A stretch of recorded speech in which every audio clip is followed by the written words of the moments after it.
Hi friends, അസ്സാം വലൈക്കും. അപ്പോൾ ഇന്ന് ഞാൻ വന്നിട്ടുള്ളത് നല്ല ടേസ്റ്റി ആയിട്ടുള്ള ഒരു പുഡിങ്ങിൻ്റെ റെസിപ്പി ആയിട്ടാണ്. ഇളനീർ പുഡിങ്ങാണ് ഞാനിവിടെ ചെയ്തെടുക്കുന്നത്.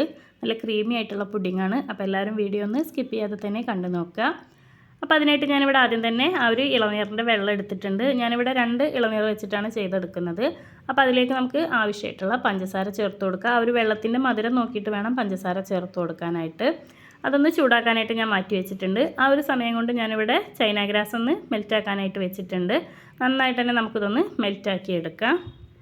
അപ്പോൾ ഇതാ ചൈന ഗ്രാസൊക്കെ നന്നായിട്ട് തന്നെ ഒന്ന് തിളച്ച് വന്നിട്ടുണ്ട്. ഇതുപോലെ വേണം നമ്മൾ ചൈന ഗ്രാസ് തിളപ്പിച്ചെടുക്കാനായിട്ട്.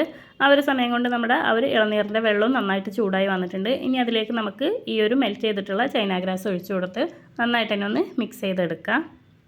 ഇനിയിപ്പോൾ അതൊന്ന് നമുക്ക് സെറ്റ് ചെയ്യാനായിട്ട് മാറ്റി വെക്കാം. അപ്പോൾ അതിനായിട്ട് ഞാനൊരു സ്റ്റീൽ പാത്രം എടുത്തിട്ടുണ്ട്. അതിലേക്ക് ഇതൊന്ന് അരിച്ചൊഴിച്ച് കൊടുക്കുന്നുണ്ട്. അരിച്ചൊഴിച്ച് കൊടുക്കുന്നത് എന്തിനാണെന്ന് വെച്ചിട്ടുണ്ടെങ്കിൽ ആ ഒരു ചൈന ഗ്രാസിൽ എന്തെങ്കിലുമൊക്കെ മെൽറ്റ് ആവാത്തതുണ്ടെങ്കിൽ പോകാൻ വേണ്ടിയിട്ടാണ് നമ്മൾ ഇതുപോലെ ഒന്ന് അരിച്ചെടുക്കുന്നത്.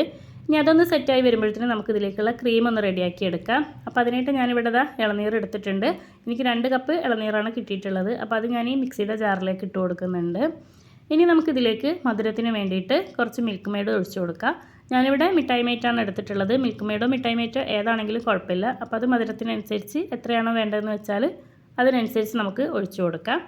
പിന്നെ ഇതിലേക്ക് വേണ്ടത് പാലാണ്. അപ്പോൾ ഞാനിവിടെ ഒരു 1/2 കപ്പ് പാലോളം ഞാനിതിലേക്ക് ഒഴിച്ചു കൊടുക്കുന്നുണ്ട്. ഇനി ഇത് നമുക്ക് നന്നായിട്ട് തന്നെ ഒന്ന് അടിച്ചെടുത്തിട്ട് വരാം. അപ്പോൾ നമ്മൾ ആദ്യം തന്നെ റെഡിയാക്കിയിട്ടുള്ള ആ ഒരു ഗ്ലാസ് പുഡിംഗ് ഇവിടെ സെറ്റായി വന്നിട്ടുണ്ട്. ഇനി നമുക്കിതൊന്ന് കട്ട് ചെയ്തെടുക്കാം. ഇഷ്ടമുള്ള രീതിയിൽ നിങ്ങൾക്കിത് കട്ട് ചെയ്തെടുക്കാം. അപ്പോൾ ഞാനിവിടെ ഇതുപോലെ സ്ക്വയറായിട്ടാണ് കട്ട് ചെയ്തെടുക്കുന്നത്. പെട്ടെന്ന് തന്നെ സെറ്റായി കിട്ടുന്ന ഒരു പുഡിങ്ങാണ് ഈ ഒരു ഗ്ലാസ് പുഡിങ്.